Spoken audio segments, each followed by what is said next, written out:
বাংলাদেশ জামাত ইসলামীর উদ্যোগে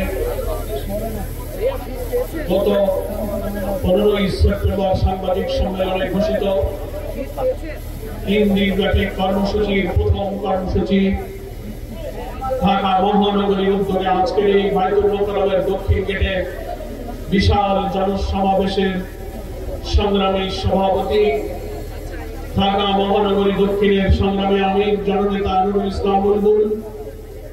আপনারা দেখতে পাচ্ছেন আমাদের সভা মঞ্চে উপস্থিত আছেন জামাত ইসলামীর সম্মানিত কেন্দ্রীয় নেতৃবৃন্দ, ঢাকা মহানগরী নেতৃবৃন্দ, সাংবাদিক বন্ধুগণ।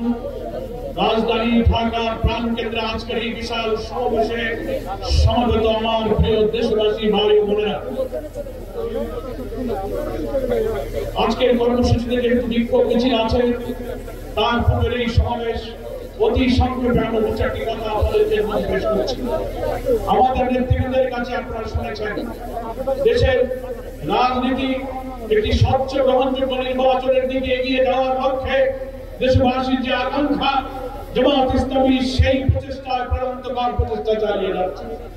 আমরা যেমন রাজপথে চেষ্টা চালাচ্ছি, ঐক্যমত্য কমিশনে আমরা চেষ্টা চালাচ্ছি, সরকারের সঙ্গে নীতি নির্ধারক যারা আছেন নির্বাচন কমিশনে সমমনা সমস্ত রাজনৈতিক দলের চতুর্মুখী প্রচেষ্টার মধ্য দিয়ে জামাত ইসলামী চায় একটি গ্রহণযোগ্য নির্বাচনের দিকে বাংলাদেশটা এগিয়ে যায়।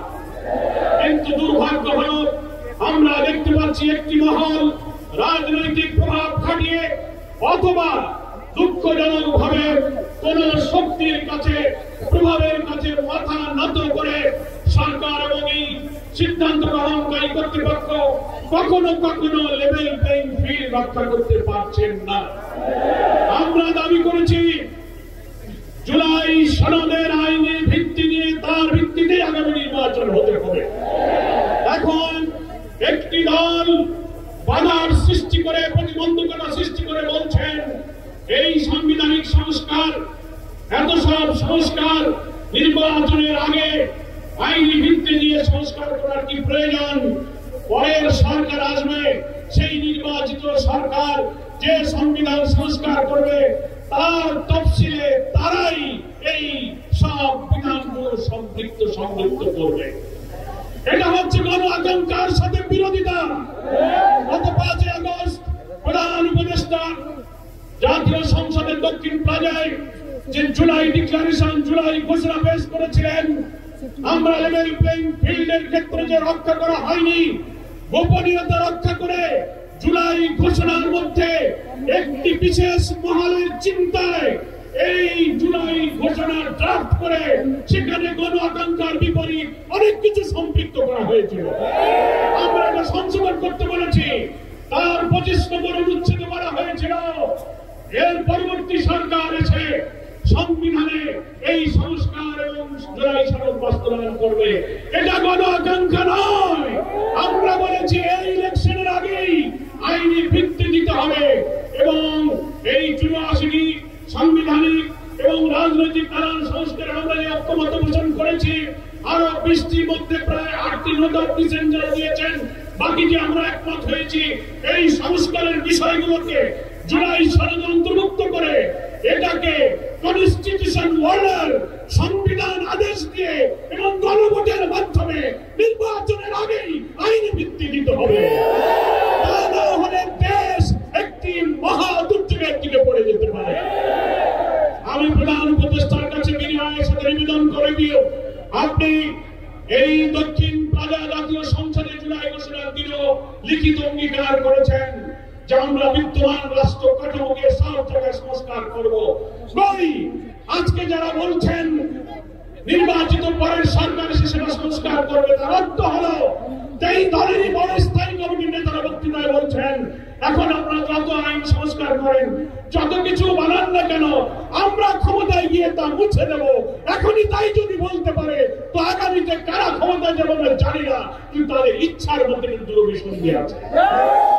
তাই এখন যেহেতু অন্তর্বর্তীকালীন নির্দলীয় সরকার, এটাই হচ্ছে জুলাই সনদের একটা জাতীয় ভিত্তি, সাংবিধানিক ভিত্তি একটি আইনি ভিত্তি দেওয়ার সবচেয়ে উপযুক্ত নিরাপদ সময়।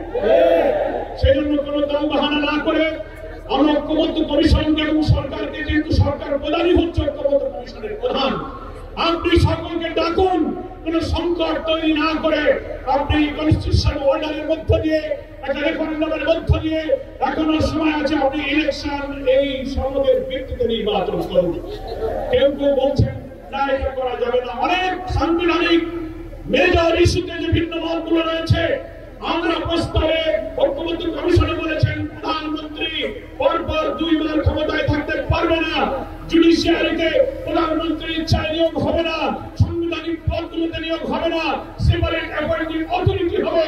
এই সংস্কার যদি এখন না হয়, প্রেসিডেন্ট প্রধানমন্ত্রী ক্ষমতার ভারসাম্যগুলো ঠিক করার জন্য যত সংস্কার এত 2 মাসে আমরা করলাম, তা যদি ইলেকশনের আগে না হয়, বিদ্যমান রাষ্ট্র কাঠামোতে যদি আবার নির্বাচন হয়, তাহলে এই কাঠামোতে আরেকটি ফ্যাসিবাদের জন্ম হবে। এই বিদ্যমান কাঠামোয় নির্বাচন হলে আরেকটি হাসিনার জন্ম হবে। বাংলার মানুষ আর ফ্যাসিবাদ জন্ম হতে দেবে না। সেই জন্য লেভেল প্লেইং ফিল্ড আপনারা মেনটেন করতে পারছেন না। জুলাই সনদের আইনে ভিত্তি দিন, কনস্টিটিউশনাল অর্ডার জারি করুন, গণভোট দিন, ফ্যাসিবাদের দশকদের রাজনীতি অকার্যকর করে তাদের কার্যক্রম স্থগিত করুন, এবং আপনারা নির্বাচনের পূর্বে প্রতিশ্রুতি দিয়েছিলেন ভিন্ন মানবতা বিরোধী অপরাধের অপরাধীদেরকে দৃশ্যমান বিচার এই নির্বাচনের আগেই জাতির সামনে দেখাতে হবে। এগুলোই হচ্ছে আপনার প্রতিশ্রুতি বাস্তবায়ন করতে হবে। আপনি জনগণের কাছে প্রতিশ্রুতিবদ্ধ আছেন। তাই দেশবাসীকে আজকে বলবো, অনেকে বলছেন যে আপনারা আলোচনায় আছেন, আবার কেন আন্দোলনে যাচ্ছেন? এটাই হচ্ছে কারণ। আলোচনার টেবিলে যাচ্ছি, কিন্তু সে আলোচনার সফলতার মুখ পাচ্ছি না। মনে হয় কোন চাপের মধ্যে পড়ে সরকার কিছু আন্দোলন ফাঁকি দিয়ে যাচ্ছে। আমাদের আন্দোলনের কর্মসূচি আমরা আজকে যেমন রাজধানীতে করছি, আগামীকাল সকল বিভাগীয় সদরে হবে, 26 তারিখে জেলা উপজেলায় হবে। দেশবাসীকে এই কর্মসূচি বিপুলভাবে সফল করে বড় আকাঙ্ক্ষা উইল অফ দ্য পিপল, যেটা আমাদের আর্টিকেল 7 এর মধ্যে বলা হয়েছে, এর ভিত্তিতেই জুলাই সনদের আইনের ভিত্তি নিয়ে এই নির্বাচনী হতে হবে।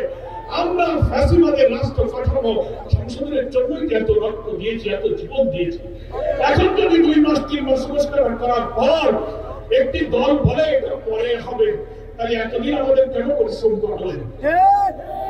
সেই জন্যই আমরা বলছি আমাদের আন্দোলন এটা রাজনীতির অংশ। It is the part of politics. আমাদের আন্দোলন জনগণের আকাঙ্ক্ষা তুলে ধরার জন্য, আমরা আলোচনার টেবিলে নিষ্পত্তি হওয়ার জন্য আশাবাদী। আমরা নিরাশ নই। দাবি পিয়ার মানতে হবে। 70% লোক সার্ভেতে বলেছে পিয়ারের পক্ষে। কমিশনে 31টি দলের 25টি দল পিয়ারের পক্ষে। আপনারা বলছেন পিয়ার খায় না, মাথায় দেয়। আপনারা বলছেন যে দেশের লোকেরা ইভিএম বোঝে না, তারা পিয়ারও বোঝে।